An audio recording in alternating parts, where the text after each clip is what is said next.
মুহররমের 10 তারিখকে আশুরা বলা হয়। ইসলামের দৃষ্টিতে আশুরা অত্যন্ত গুরুত্ব এবং তাৎপর্যপূর্ণ একটি দিন। বাংলাদেশের আকাশে মুহররম মাসের চাঁদ দেখা যাওয়ার উপর ভিত্তি করে এই বছর আশুরা তথা মুহররমের 10 তারিখ হয় আসন্ন 26শে জুন জুমাবার, অর্থাৎ আগামী পরশুদিন। বাংলাদেশের মানুষ সিয়াম পালন করতে হবে আগামী পরশুদিন, আর মিডল ইস্টের মানুষেরা ভৌগোলিক কারণে বাংলাদেশের একদিন আগে তাদের আকাশে চাঁদ দেখে থাকেন, সেই হিসাবে তারা আগামীকাল অর্থাৎ বৃহস্পতিবার ইনশাআল্লাহ তাআলা তারা আশুরার সিয়াম পালন করবেন।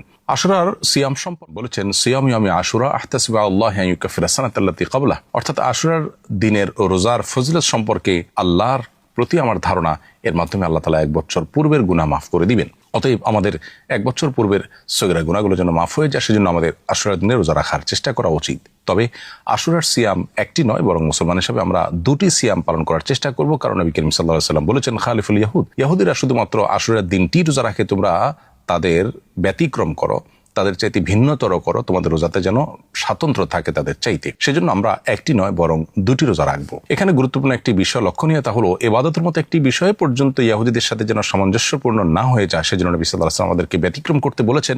সেখানে জাগতিক বিষয়, এমনকি পাপাচারের বিষয় যদি আমরা তাদের অনুকরণ করি, তাদের ফলোয়ার হই, তাহলে সেটা কত বেশি আমাদের জন্য ক্ষতিকর এবং গর্হিত হতে পারে তা বলার অপেক্ষা রাখে না। অতএব আশুরা উপলক্ষে আমাদের 2টি সিয়াম পালন করা দরকার। বাংলাদেশের আকাশে মুহররম মাসের চাঁদ দেখা গেছে যেদিন, তার উপর ভিত্তি করে আমরা আশুরা রোজা রাখবো ইনশাআল্লাহ আগামীকাল বৃহস্পতিবার এবং পরশু শুক্রবার, অর্থাৎ আজ বুধবার দিবাগত রাতে সাহরি খেয়ে আগামীকাল আমরা রোজা রাখবো ইনশাআল্লাহ, এবং সেই সাথে আগামীকাল দিবাগত রাতে সাহরি খেয়ে আমরা জুমাবার রোজা রাখবো। আল্লাহ রাব্বুল আলামিন আমাদেরকে আশুরার সিয়াম পালন করার তৌফিক দান করুন। আশুরা মূলত মাজলুম মানুষদেরকে জুলুমের হাত থেকে রক্ষা করার চেতনার নাম। আল্লাহ রাব্বুল আলামিন বনী ইসরাইলকে এদিন জুলুম থেকে রক্ষা করেছিলেন। মুসা আলাইহিস সালামকে আল্লাহ তাআলা বিজয়ী করেছিলেন এবং জালিম ফেরাউনের পতন আল্লাহ তাআলা এই দিনে ঘটিয়েছিলেন। কারবালার যে ঘটনা এই একই দিনে ঘটেছে, সেখানেও অবশ্য সত্যের জয় হয়েছে এবং মিথ্যার পরাজয় হয়েছে, জুলুমের পরিণতি অত্যন্ত করুণ সাব্যস্ত হয়েছে। কারণ সেদিন নবী করিম সাল্লাল্লাহু আলাইহি ওয়াসাল্লাম প্রিয় দৌহিত্র হোসেন রাদিয়াল্লাহু তাআলা আনহুকে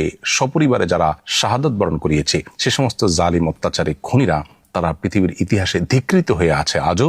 আর হোসেন রাদিয়াল্লাহু তাআলা আনহু এবং তার সঙ্গে যারা ছিলেন তারা আজও অমর হয়ে আছেন, সত্যের ব্যাপারে কোনো প্রকার কম্প্রোমাইজ না করে মিথ্যার বিরুদ্ধে আজীবন লড়ে যাওয়ার মধ্য দিয়ে। অতএব এটাই হলো সত্যিকারের বিজয়। অতএব সত্যের বিজয় এবং জুলুম এবং অন্যায়ের পরাজয়ের চেতনা মূলত আশুরার চেতনা। বিদায় আমরা সবসময় মাজলুমের পক্ষে থাকবো, জুলুম থেকে নিজেকে বাঁচিয়ে রাখবো এবং আশুরার সিয়াম পালন করার চেষ্টা করব। আল্লাহ তাআলা আমাদেরকে তৌফিক দান করুন।